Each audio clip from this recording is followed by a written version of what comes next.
po sa ating lahat muli at maligayang araw ng mga ina.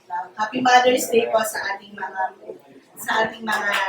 nanay, sa ating mga mothers, yan, sa ating mga ilaw ng tahanan.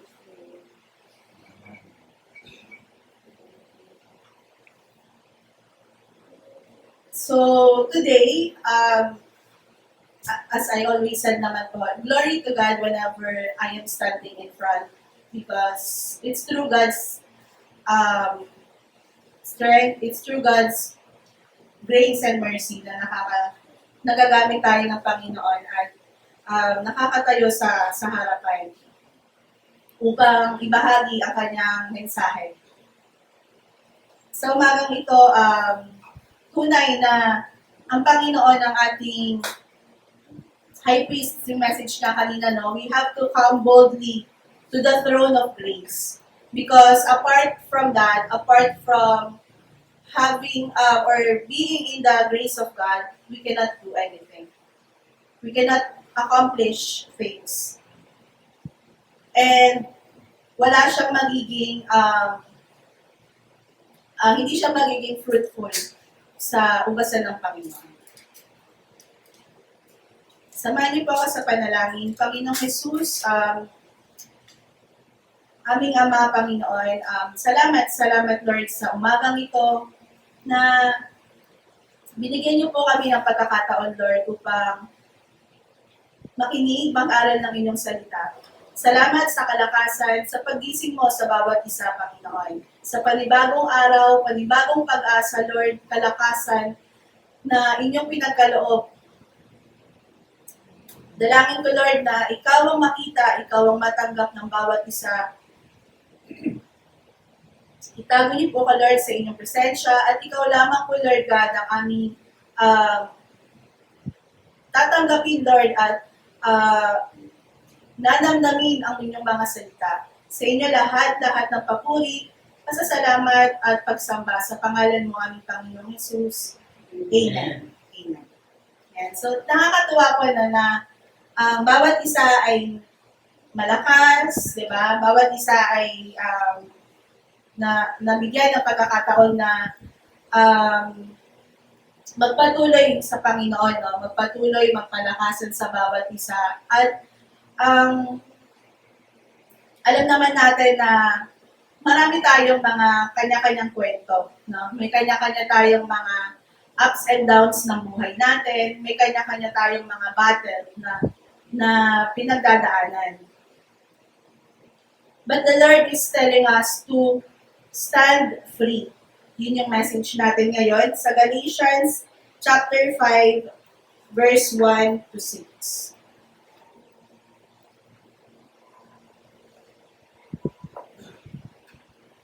Stand free or manatiling malaya. Sabi po sa Galatia, basahin ko po sa Tagalog, Galatia 5, 1 to 6. Pinalaya tayo ni Kristo upang manatiling malaya. Magpakatatag nga kayo at huwag nang paalipin uli. Akong si Pablo ang nagsasabi sa inyo, kapag napatuli kayo, pinawawalang kabuluhan ninyo si Kristo. Verse 3, sinasabi ko sa inyo at sa sino mang napatutuli, kailangan sundin niya ang buong kautusan. Verse 4, ang nagsisikap na maging matuwid sa paningin ng Diyos sa pamamagitan ng pagtupad sa kautusan ay napahiwalay na kay Kristo at wala na ang karapatan sa habag ng Diyos. Ngunit umaasa kami na sa pamamagitan ng Espiritu ng Diyos ay aariin kaming matuwid sa pamamagitan ng pananampalataya. Sa mga nakipag-isa kay Kristo Jesus, wala nang halaga ang pagtutuli o di pagtutuli. Ang mahalaga ay ang pananampalatayang nakikita sa gawang udyok ng pag-ibig.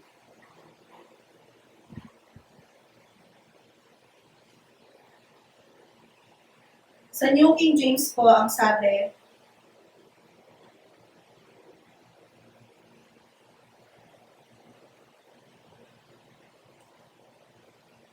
Stand fast, therefore, in the liberty by which Christ has made us free, and do not be entangled again with the yoke of bondage. Indeed, I, Paul, say to you that if you become circumcised, Christ will profit you nothing. And I testify again to every man who becomes circumcised that he is a debtor to keep the whole law. You have become estranged from Christ, you who attempt to be justified by law. You have fallen from grace. For we, through the Spirit, eagerly wait for the hope of righteousness by faith. For in Christ Jesus, neither circumcision nor uncircumcision avails anything, but faith working through love.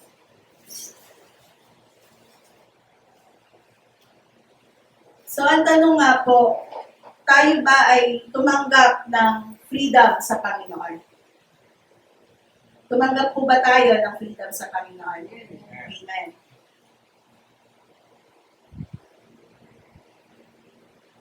Kung tumanggap po tayo, are we standing in this freedom?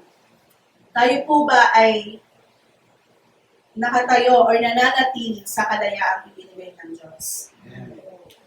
Amen, no? Hope na we are standing in freedom. When the Lord is, when I'm praying to God for the message ni Sunday, dalawa yung binigay ng Panginoon sa akin. It's freedom, and grace. And I was like, Lord, and God showed me every day for the entire week yung grace niya. Na even I myself was amazed na sa bawat small things or big things na nangyari sa work, sa family ko, sa business, I saw grace. I saw that I was free from, I received the freedom of the Lord. And sabi ko, Lord, is this your message just for me? But the Lord tells me, this is my word to the congregation. Marami po sa atin na maaaring we receive the freedom from the Lord. We receive the freedom, but we are not living in this freedom. Nandun pa rin tayo sa bondage ng slavery. Nandun pa rin tayo sa bondage ng utos. Na nahihirapan tayo bilang mga Kristiyano dahil nahihirapan tayo ipamuhay yung kalayaan na yon. Samantalang sinasabi ng Panginoon na binigay ko na ito na yung kalayaan through Jesus Christ, no? Kumbaga, bakit natin pinapahirapan yung mga sarili natin? Na para bang hindi tayo makausad, hindi tayo makalabas, nagkakaroon tayo ng, or nakukulong tayo sa isang kahon ng buhay natin Kristiyano. Samantalang hindi yon yung nais ng Panginoong Jesus.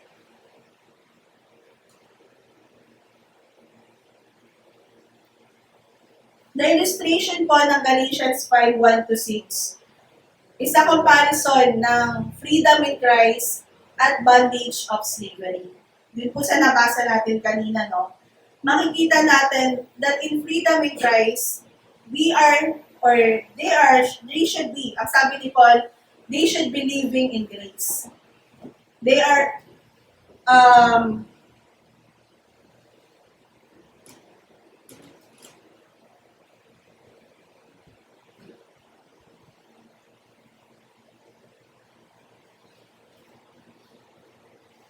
sa verse 4 ang sabi, you have become estranged from Christ, you who attempt to be justified by law.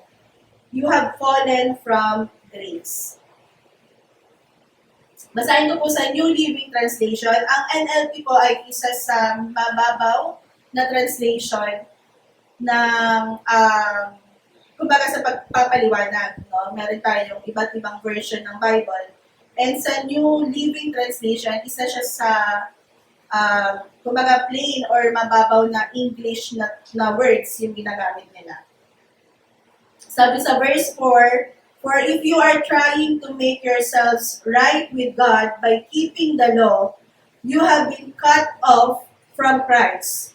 You have fallen away from God's grace.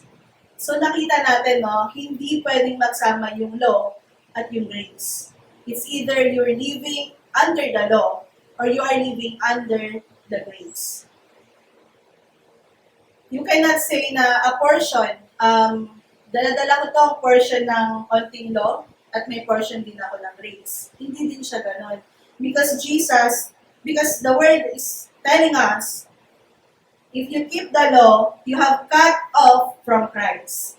So, hindi ka namumuhay under grace ng Panginoon. You have fallen away from God's grace. Dito ko nakita, sabi ko, Lord, thank you. Kasi, grabe yung pag-reveal niya ng kung ano ba, madalas na natin naririnig yung grace, di ba? Sa ating mga senior pastors, sa ating mga napapakinggan, na iba't ibang katuruan. Pero, unless you yourself experience and maunawaan mo kung paano i-reveal sa'yo ng Panginoon yung ginawa niya, naiintindihan mo na ma-amaze ka na you just have to be yourself and allow the Lord to work in your life.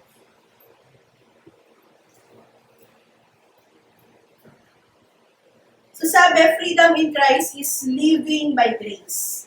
Ibig pong sabihin, yung ginawa ng Panginoong Hesukristo na pagbigay ng kanyang buhay para sa atin, no? Na, sabi nga po, naalala ko na He is the fulfillment of the law, no? He is the fulfillment of what has been prophesied before. Sa mga naaral na natin before, in our Old Testament, now to the New Testament, He is the fulfillment. So now, we, in this generation, we are living under the grace of Jesus Christ. And there's nothing that we can do para mahigitan yon or para masabi natin na namumuhay ako na may Panginoon kasi ginagawa ko to. No way. It is through Jesus Christ that we have accomplished things or we are doing things because of that grace, because of what He has done in the cross. While bondage of slavery is living by law. Di ba yung mga na-mention before ng ating mga pastors sa Bible, ang panahon ng mga Pharisees, ng mga priests, they are living in a lot of bondage, no, ng slavery. Na hindi sila makausad, hindi sila, kumbaga may mga, sabi nga sa bondage, nakakulong kayo, nakatalikala ka, no? Tama po ba yung term, no? Na hindi ka makagalaw ng may kalayaan. Samantalang yun, sinasabi ng Panginoon, we must be living by grace. Another one is have faith that works through love. Sa freedom in Christ, meron tayong faith that works through love. While in bondage of slavery, you are working on your own for your faith. So another one, sabi natin kanina, grace and law ay hindi pwedeng pagsamahin. It's either you're in the law or you're in the grace. And this time, it's also not the works and faith, no? It is not on your own works, but it is faith that works through love. Ibig sabihin, hindi naman sinabi ni Lord na yung faith natin, wala ka nang gagawin or wala ka nang ginagawa. Because it is the Lord who will do things to us, through us. Amen? Doon ko nakita na, oo nga Lord, no? Ang daming mga discussions about that na you should work out for your faith. You should do this and that. Pero, babalansihin kasi natin, no? Na yung faith na to is from the Lord and siya din mismo yung kikilos sa atin. Kaya tayo mamumunga. Diba? Kung mababasa natin sa huling part ng Galatians, may mga bunga, may mga manifestations na nangyayari sa isang Kristiyano. Kasi nga yung faith niya, si Lord yung kumikilos eh. Si Lord yung love, diba? And yung faith na yon is you are acting on it because the Lord, because naintindihan mo kung paano ka, kung gaano katindi yung binigay ng Panginoon para sa atin. You're not doing things because you are obliged to, but you are enjoying it because you are serving our God. Amen. You are you are serving our Savior. Diba? You are doing it out of love because you receive first the love from the Lord. Natanggap natin una yung pag-ibig ng Diyos. Kaya kumikilos ka through that love that works in us. And through that, nag-i-increase yung faith natin, no? Nananampalataya tayo na tunay nga kamangha-mangha, diba? Dakila yung kagandahang loob na pinagkaloob ng Diyos sa atin. And through that, nagiging malaya tayo. Malaya tayong kumilos, malaya tayong nananampalataya, malaya tayong nagbabahagi ng salita ng Diyos. Hindi na tayo yung disuse or di kahon na kailangan ito muna yung gawin mo bago mo ito masabi. Kailangan nakapag-Bible study ka muna or Bible school before you preach. Kailangan, kumbaga hindi ka na sa ganun eh. Because God is working through you. Diba? I hope na na-digest natin nun, yung message ng Panginoon that we must be free. We have to stand free. Kasi ang hirap po na gumagalaw tayo na nandun pa tayo sa bondage of slavery.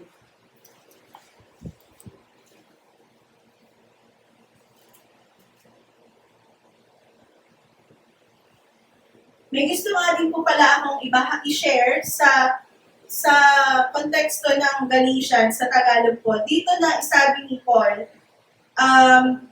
basahin ko po, no? Nang maipangaral ang mabuting balita tungkol kay Jesus at tanggapin ng mga taong hindi Hudyo, lumitaw ang katanungan kung dapat pang sundin ang kautusan ni Moises para maging Kristiyano. Sinabi ni Pablo na hindi na. Sa katunayan, ang matibay na saligan ng buhay na nakaugnay kay Kristo ay ang pananampalataya. Sa pamamagitan ng pananampalataya, pawawalang sala ng Diyos ang lahat. Datapwat sa mga iglesia sa Galacia, isang lalawigang Romano, sa Asia Minor, may mga sumasalungat kay Pablo at nagsabing kailangan pang ganapin ang kautusan ni Moises upang mapawalang sala ng Diyos. So, ang layunin ng sulat ni Pablo sa Galatians ay upang panumbalikin sa tunay na pananampalataya ang mga nadaya sa maling turong ito. Nagpasimula si Pablo sa pamamagitan ng pagtatanggol sa kanyang karapatan, matawag na apostol ni Jesucristo, at binigyang diin niya na ang pagkatawag sa kanya bilang apostol ay buhat sa Diyos, hindi sa kapangyarihan ng tao, at ang kanyang misyon ay sa mga hentil. At pagkatapos noon, ipiniliwanag niya na sa pamamagitan lamang ng pananampalataya, mapapawalang sala ng Diyos ang mga tao. Sa mga huling kabanata ay ipinakita ni Pablo na ang pamumuhay Kristiyano ay likas na dumadaloy dahil sa pag-ibig na bunga ng pananalig kay Kristo. So yun yung background, no, kung bakit naisulat ni Paul yung letter na to sa mga taga-Galatians. Because he already told them, kumbaga alam na nila, naituro na ni Paul na it is through your faith in the Lord Jesus Christ. At ito yung mabuting balita na ang Panginoong Jesus ay, yung ginawa ng Panginoong Jesus ay sapat na at kayo ay manampalataya doon. Kumbaga, paniwalaan mo, panampalatayanan mo. Ngunit nga, may pumasok no, ng mga ganung turo, maling turo. At kumbaga, ang goal ni Paul is ibalik sila dun sa totoong itinuturo at sinasabi ng Panginoon. At kung ano ba talaga yung purpose kung bakit ng pagkamatay ng Panginoong Jesus.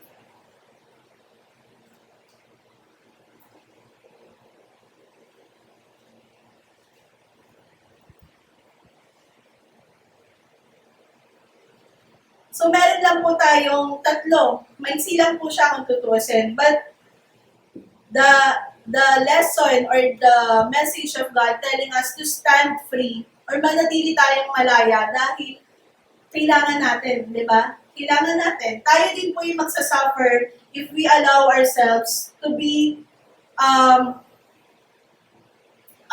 to be shaken or kumbaga tayo rin po yung mahihirapan sa buhay Kristiyano natin kung doon pa rin tayo nananatili sa pagkakakulong natin, no? Sa sa hindi natin pagkakaunawa ng ano ba yung freedom na binigay ng Panginoon. Ano ba yung grace na binigay ng Panginoon sa atin. So number 1, the Lord wants us tatlong stand.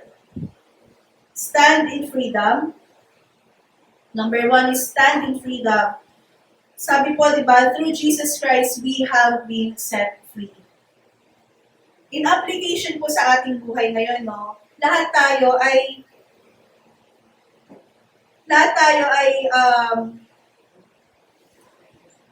alipin. Alipin ng kasalanan, alipin ng mundo, alipin ng pamilya, ng mga trabaho, alipin ng maraming bagay, di ba?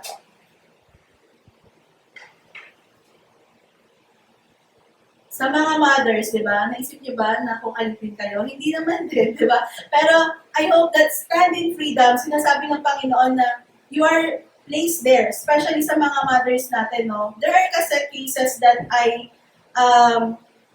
heard sa mga office mates ko before na napapagod sila. And I think it's normal na mapagod. It's normal na maubusan din sila, di ba? But it's according kasi, di ba? And we have to stand in that, na ma-enjoy ng mga mothers natin yung pagiging nanay nila. And hindi ibig sabihin na, minsan kasi gusto ko nang lumaya, di ba? Lumaya sa ano? Sa mga responsibilidad, lumaya sa asawa, lumaya sa mga anak. Hindi, di ba? The Lord is telling us that when you have Jesus, malaya ka. Na nagpa-function ka pa rin bilang nanay, pero alam mo, kasama mo yung Panginoon. That He will give you the things that you need, di ba, to fulfill your motherhood. Di ba? Sister Tess, tama po, no? Di ba? Tama po? Natataguyod, di ba? Napagtagumpayan. At nagpapatuloy pa din.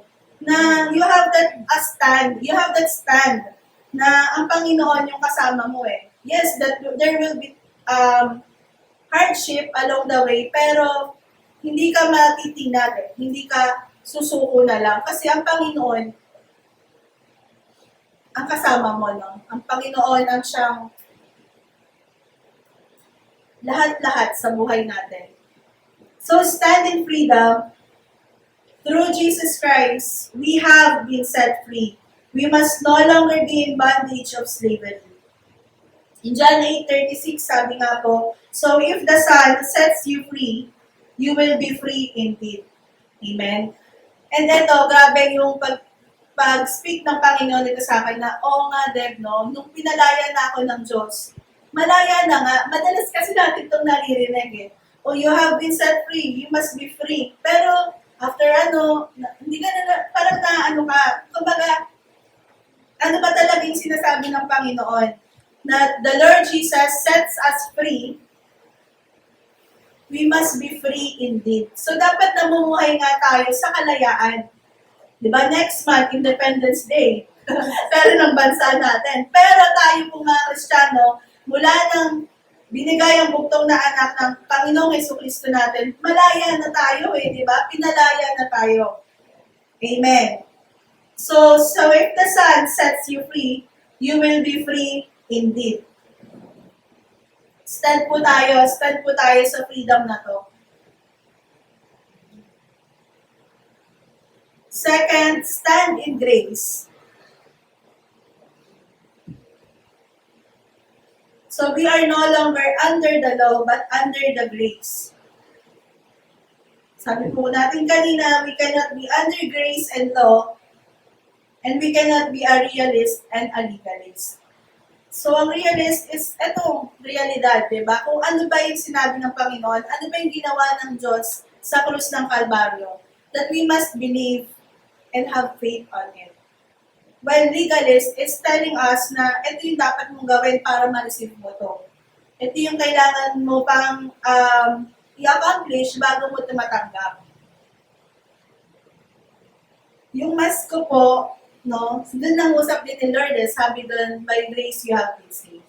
I was once shaken with the things na mga na-encounter natin, not just here in church, but in other churches as well.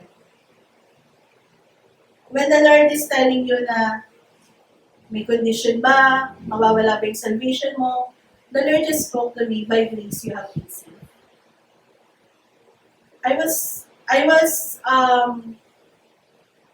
honored and blessed to receive that from the Lord. Na, oo nga Lord, hindi naman kasi namin alam kung ano yung mangyayari in the future, di ba? Sa kinabukasan natin. But in the present, you are living in God's grace. Amen? You are living and having your faith and believe sa Panginoong Jesus. And sapat na po yun. No? Sa araw na to, sapat na tayo'y ligtas. Amen? Tayo'y ligtas sa Panginoon. And i-allow natin mag-work yun sa buhay natin. No? Kasi there would be a work na kailangan gawin sa atin ng Panginoon.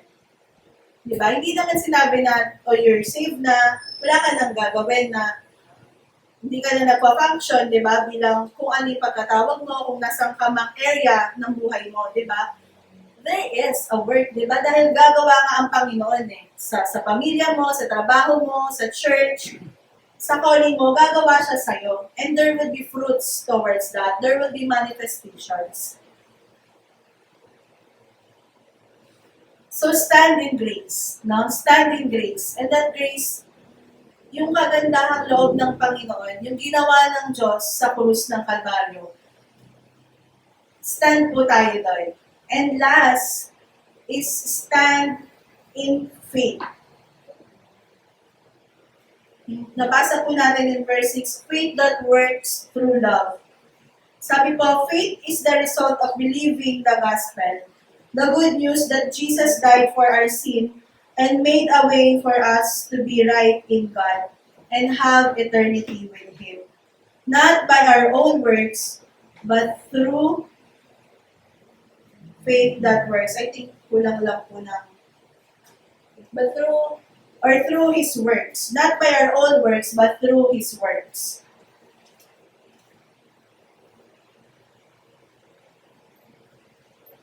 So yun po, no, stand in faith. Ano po ba yung faith natin?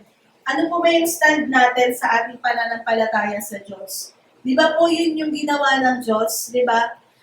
Naalala po natin nung nag-sinner's prayer tayo, nung tinanggap natin ang Panginoon, yun yung naging susi di ba? At nagpapatuloy tayo na manampalataya at maniwala at kumikilos ang Panginoon, no? Hindi sa sarili nating gawa, hindi sa sarili nating effort na kailangan ko tong gawin para matuwa si Lord sa akin, no? Kasi nga, it is through Jesus that we are being saved. And it is through Jesus. Jesus is the way. Diba? Siya yung daan. Siya yung nakikita ng ating Ama. Hindi yung sarili natin, no? Hindi, it is through Jesus in us.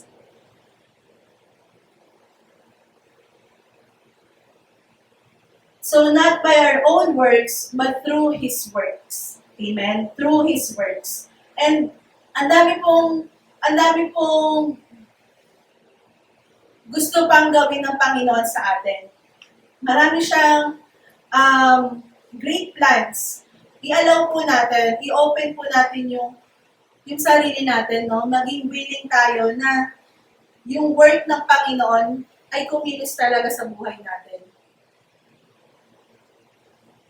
Dahil, yun din po yung, tayo din naman po kung tutusin yung magbe-benefit Not Jesus, not the Lord, no? But tayo po. Tayo po na nananampalataya sa Panginoon.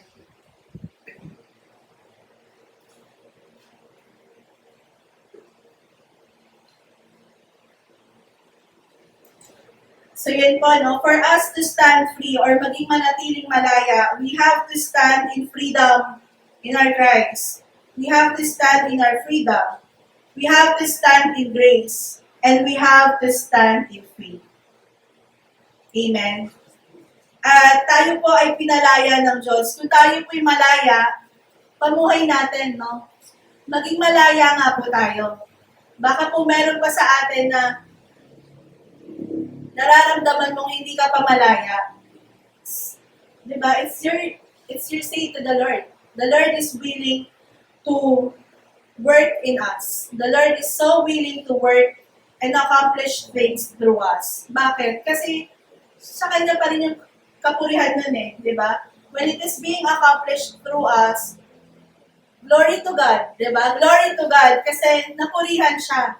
Hindi mo na-claim yung credit, hindi ka nag-boast, but nagamit ka pa ng Panginoon para sa Kanyang kapurihan. Amen?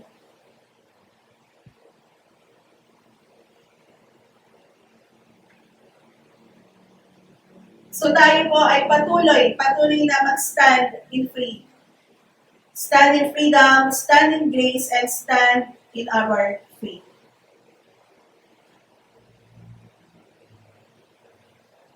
Amen and amen and amen. Hallelujah, hallelujah, Lord God. Let's pray, Heavenly Father, Lord Jesus. Salamat, Panginoon. Salamat, Panginoon, sa mensahe mo, Lord, in Galatians 5:1-6. Through Paul, Panginoon, we know that this message is for the Galatians, telling them, reminding them to go back to the truth of what this grace is all about, to what this freedom that was given by Jesus to them. And now, as an extension, Lord God, as your children, as believers of you, Lord God, you're talking to us and telling us this message, Lord, for us to stand in freedom, Lord, for us to stand free. Manatili kaming malaya, Panginoon. Lord, it is only through you, Jesus, that we can accomplish things, so God, that we can move freely, Panginoon. Palayain niyo po kami, Lord, sa kung ano man pong mga bondage, kung ano man pong mga doubts, Panginoon, sa aming pananampalataya, kung ano man po mga hindrances, Lord, na pumipigil sa amin upang kami magpatuloy sa aming takbuhin, Lord God. I know, Lord, that you are talking to us, Lord God. You're speaking to us, Lord God, because you are alive, O God. Buhay kang Diyos, Panginoon. Buhay ang Diyos na sinasamba namin, Panginoon. And Lord, gaya ng pagkilos mo sa ilan sa amin, sa akin, Lord God, dalangin namin na ang bawat isa ay tunay na maging malaya, O God. Malayang kasama ka, Panginoon. Malayang ma-enjoy ang mga blessings mo. Malaya na ma-enjoy ang presensya mo, Panginoon. At malayang kumilos sa iyong ubasan, Panginoon. Na kami ay may kagalakan sa pagsuserve sa inyo. Hindi dahil para mag-ipagyabang, but because it is you, Jesus. It is you, Jesus, who works in us, O God. And that faith, Panginoon, the faith that works in us is you, Jesus. Through love, Panginoon. That we are able to serve you and serve one another. Lord, we cannot do it on our own. We cannot do this on our own, Lord God. But through you, Jesus, we can do it. Nothing is impossible with you, Lord. Amen. Nothing is impossible with you. Thank you, Lord. I hope, Father God, that this word of God speak to our hearts, Lord God. May we meditate your word daily, Lord Jesus. May we enjoy having communion with you, Father.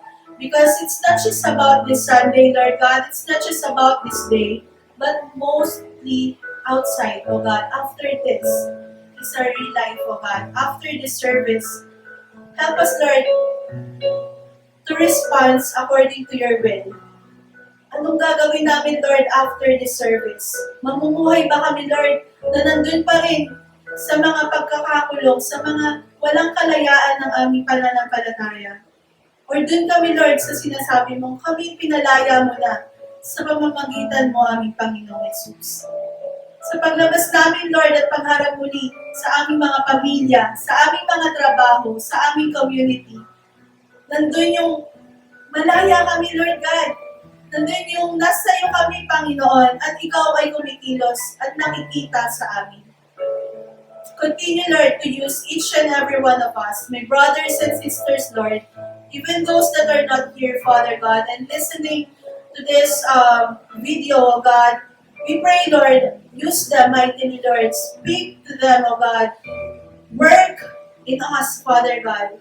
Because I know, Lord, that you have a great plan to each and every one of us.